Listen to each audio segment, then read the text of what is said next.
गणपती बाप्पा मोरया. मंगळागौरीची संपूर्ण कहाणी. आटपाट नगर होतं. तिथं एक वाणी होता. त्याला काही मुलगा नव्हता. त्याच्या घरी एक गोसावी अल्लग म्हणून पुकार करी. वाणीची बायको भिक्षा आणि नीतपुत्रिकेच्या हाताची भिक्षा घेत नाही असे म्हणून तो चालता होई. ही गोष्ट तिने तिच्या नवऱ्याला सांगितली. त्यानं तिला युक्ती सांगितली. दाराच्या आड लपून बस. अल्लग म्हणतात सुवर्णाची भिक्षा घाल. अशी भिक्षा झोळीत घातली. बुवांचा नेम मोडला. बाईवर फार रागवला. मूल बाळ होणार नाही असा शाप दिला. तिनं त्याचे पाय धरले. बुवानी उत्शाप दिला. बुवा म्हणाले, आपल्या नवऱ्याला सांग, निळ्या घोड्यावर बस, निळं वस्त्र परिधान कर, रानात जा, जिथे घोडा अडेल तिथं खणदेवीचं देऊळ लागेल तिची प्रार्थना कर. देवीचं देऊळ लागेल तिची प्रार्थना कर, ती तुला पुत्र देईल. असं बोलून बुवा चालता झाला. तिने आपल्या पतीला सांगितलं. वाणी रानात गेला. घोडा अडला. तिथं खणलं देवीचं देऊळ लागलं. सुवर्णाचं देऊळ आहे. हिरजडितांचे खांब आहेत. मानकांचे कळस आहेत. आत देवीची मूर्ती आहे. मनोभावे पूजा केली. त्याला देवी प्रसन्न झाली. वर माग म्हणाली. घरदार आहेत, गुरढोरं आहेत, धन द्रव्य आहे, पोटी पुत्र नाही म्हणून दुःखी आहे. देवी म्हणाली, तुला संततीचं सुख नाही, मी प्रसन्न झाले आहे तर तुला देते.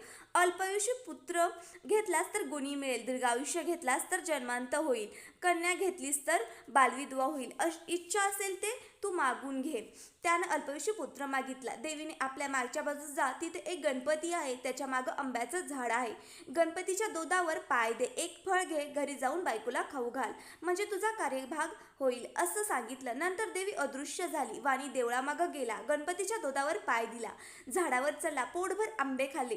मोठभर घरी नेण्याकरता घेतले. खाली उतरून पाहू लागला. तो आपल्या मोठ्यात एकच आंबा. असं 4-5 वेळा झालं. गणपतीला त्रास झाला. त्यानं सांगितलं, तुझ्या नशिबी एकच फळ आहे.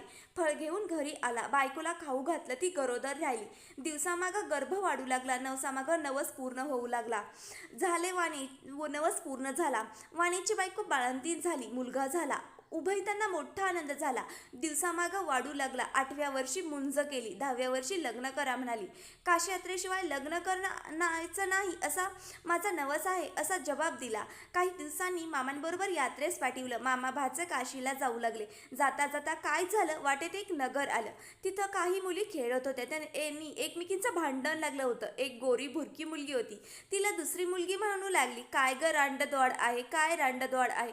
तेव्हा ती मुलगी म्हणाली, माझी आई मंगळागौरीचं व्रत करते, आमच्या कुळवंशामध्ये कोणी रांड होणार नाही. मग मी तर त्यांची मुलगी आहे.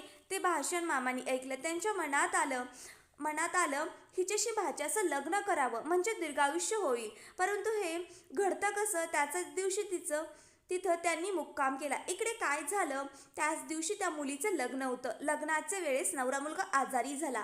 मुलांच्या आईबापांना पंचायत पडली. पुढं कोणीतरी प्रवासी मिळेल तर बरं होईल, त्याला पुढं करून वेळ साजरी करू म्हणून धर्मशाळा पाहू लागले. मामा भाचे दृष्टीस पडले. मामापासून भाच्याला नेलं. गोरजलं लग्न लावलं.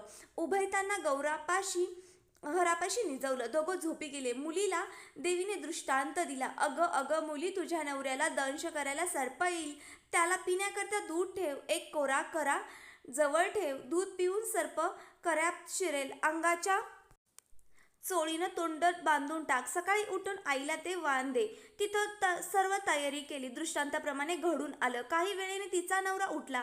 भूक लागली म्हणून लागला. लाडू खायला दिले. फराळ झाल्यावर त्यानं तिला आपली अंगठी दिली. पहाटेस उठून ताट घेऊन बिराडी गेला.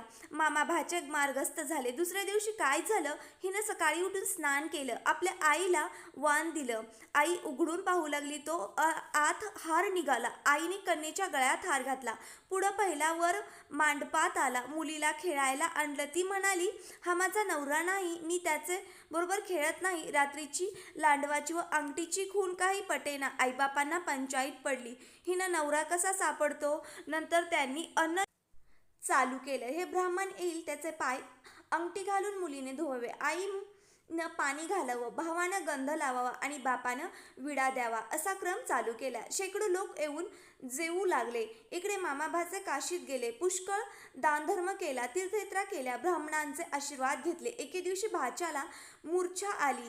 यमदूत प्राण न्यायला आले. मंगळागौर आडवी आत झाली. त्या दोघांचं युद्ध झालं. यमदूत पळून गेले.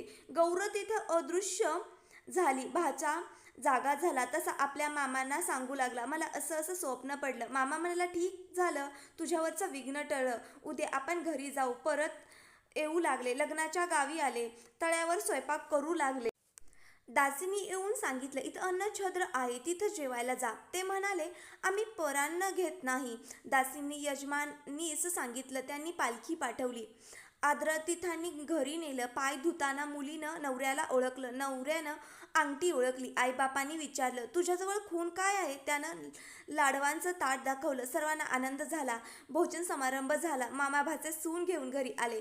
सासूने सुनेचे पाय धरले. तुझ्यामुळं माझा मुलगा वाचला असं म्हणाली. तिने सांगितले, मला मंगळागौरीचं व्रत तसाही सगळी तिची कृपा. सासरमाहेरची घरदारांची माणसं सर्व एकत्र झाली आणि त्या व्रताचे उद्यापन केलं. तिला जशी मंगळागौर प्रसन्न झाली तशा तुम्हा आम्हा हो आणि आपले सौभाग्य अखंड राहो इतकीच देवाचरणी प्रार्थना करा. ही धर्मराजाला कृष्णाने सांगितलेली साठा उत्तराची कहाणी पाचा उतराई सुफळ संपूर्ण.